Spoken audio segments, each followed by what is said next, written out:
समाजमनाचा वेध आणि आपुलकीची सेवा देणारे आपले न्यूज चॅनल एरळा न्यूज। समाजातील दीनदुबळ्यांच्या हितासाठी झटणाऱ्या लोकशाहीर अण्णाभाऊ साठे यांना सरकारने तातडीने मरणोत्तर भारतरत्न पुरस्कार देण्याची मागणी पंचायत समिती सदस्य मनोजदादा देशमुख आणि शिवसेना तालुका उपप्रमुख संतोषभाऊ दुबळे यांनी केली आहे। सिद्धेश्वर कुरोली येथे आयोजित केलेल्या जयंती उत्सवात ते बोलत होते। सभापती वनिता दुबळे, माजी सरपंच शहाजी देशमुख, धनाजी दुबळे, हरिभाऊ बनसोडे, डॉक्टर सुजित ननावरे, ॲडव्होकेट प्रथमेश देशमुख, प्रशांत फडतरे, सागर गुरव यांची प्रमुख उपस्थिती होती। यावेळी बोलताना श्री दुबळे यांनी अण्णाभाऊ साठे यांचे स्वातंत्र्य चळवळीतील योगदान तसेच परराष्ट्रात शाहिरी आणि लेखनाच्या माध्यमातून शिवरायांची थोरवी पोहोचवण्याचे महान कार्य केल्याचे सांगितले।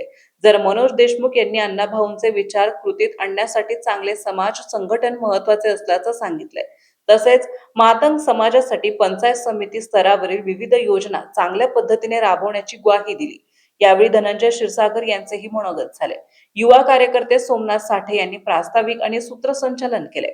कार्यक्रमात संभाजी साठे, शिवाजी साठे, पांडुरंग साठे, लक्ष्मण साठे, जगन्नाथ साठे, मारुती साठे, डॉक्टर शिवचरण साठे, डॉक्टर वैभव साठे, नवनाथ साठे, सचिन साठे, विशाल खंडागळे, अक्षय साठे, आकाश साठे, तुषार साठे, निखिल साठे, अनिकेत साठे, चैतन्य साठे, सोमनाथ साठे, रणजित साठे, संतोष साठे, समीर साठे, विराज खंडागळे, समर्थ साठे आदींसह महिला उपस्थित होत्या।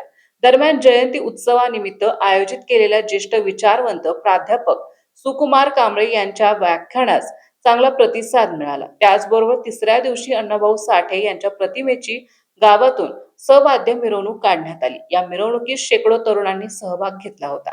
एरळा न्यूज साठी प्रतिनिधी रविराज महामुनी।